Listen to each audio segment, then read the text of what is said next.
Hi friends, Study with BB channel লৈ আপোনালোকক মই স্বাগতম জনাইছো। মই নতুন এটা ভিডিও লৈ আজি আপোনালোকৰ ওচৰলৈ আহিছো।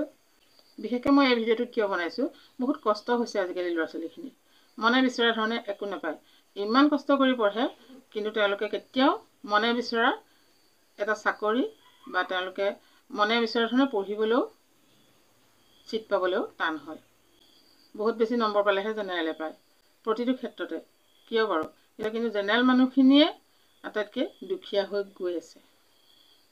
বাকী কাষ্টৰ মানুহখিনি বেছি ধনী। ওপৰত ৰাখোতে ৰাখোতে অৱস্থা শেষ হৈ গৈছে। গতিকে ইমান জেনেৰেলক হেঁচা দিছে প্ৰতি ক্ষেত্ৰতে। মই ক'বলৈ বাধ্য, যিয়ে এণ্ট্ৰেঞ্চ নিদিয়ক, যিয়ে চাকৰি নিবিচাৰক, জেনেৰেল বুলি ক'লে তেওঁলোকক বেছি দৰকাৰ হয়। সকলো ক্ষেত্ৰতে পাৰ্চেণ্টেজ বেছি দৰকাৰ হয়। আমাৰ ষ্টুডেণ্টসকলে ইমান সুন্দৰকৈ পঢ়া শুনা কৰে, ইমান ভাল ভাল পাৰ্চেণ্টেজ পায়, কিন্তু তেওঁলোকে ভৱিষ্যতে যি হ'ম বুলি ভাবে তেওঁলোকৰ এইমটো সম্পূৰ্ণ কৰিব নোৱাৰে। কিয়নো তেওঁলোকে যিমানেই বেছি পাৰ্চেণ্টেজ পাওক, এটা এণ্ট্ৰেঞ্চ দিলেহে তেওঁলোকে সেই বিষয়টোৰ ওপৰত পঢ়িবলৈ সুবিধা পায়। এক্সামত যিমানেই বেছি পাৰ্চেণ্টেজ পাওক, কিন্তু এণ্ট্ৰেঞ্চ দি তেওঁলোকে ভাল ধৰণে পাছ কৰিব লাগিব, তেতিয়াহে তেওঁলোকে পঢ়িবৰ কাৰণে সুবিধা পায়। আৰু ইয়াৰ বিষয়ে আপোনালোকে সকলোৱে নিশ্চয় জানে। মই ক'বলৈ ওলাইছোঁ, তোমালোকে যিটো বিষয়ৰ প্ৰতি বেছি মন কৰিছা পঢ়িবলৈ বা এইম লৈছা, সেই এইমটোত কৃতকাৰ্য হ'বলৈ তোমালোকে যত্ন কৰা। তাৰোপৰিও মই এই কথাটো ক'ব বিচাৰিছোঁ যে তোমালোকে এটা এণ্ট্ৰেঞ্চ দিয়ে সেইটোৰ আশাতে যাতে বহি নাথাকা।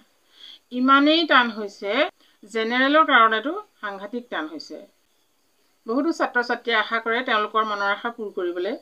ছায়েন্স, আৰ্টছ, কমাৰ্চ যি ষ্ট্ৰীমেই তোমালোকে পঢ়া, তোমালোকৰ নিজৰ মনৰ আশা পূৰ কৰিবৰ কাৰণে তোমালোকে আগবাঢ়িবা, কিন্তু এটা অপশ্যন ৰাখিবাই।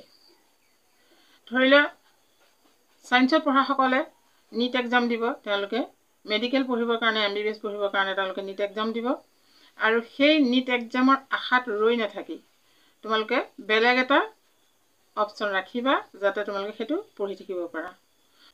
মই এইটো ক'ব বিচাৰিছোঁ, নীট তোমালোকে যদি প্ৰথমবাৰ বেয়া কৰি পিছৰবাৰ দিয়া, তাৰ পিছৰবাৰো দিয়া, দি থাকিব পাৰা, কিন্তু অকল সেইটোৰ এক্সামৰ আশাত তোমালোকে বছৰ বছৰ জুৰি ৰৈ নাথাকিবা।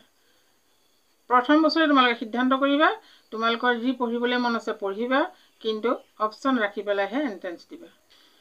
মই অকল ডাক্তৰ ইঞ্জিনিয়াৰ হোৱাৰ কথা কোৱা নাই। মানুহ আচলতে ভাল মানুহ হ'বলৈ আগবাঢ়িব লাগে, সেইটোহে ডাঙৰ কথা।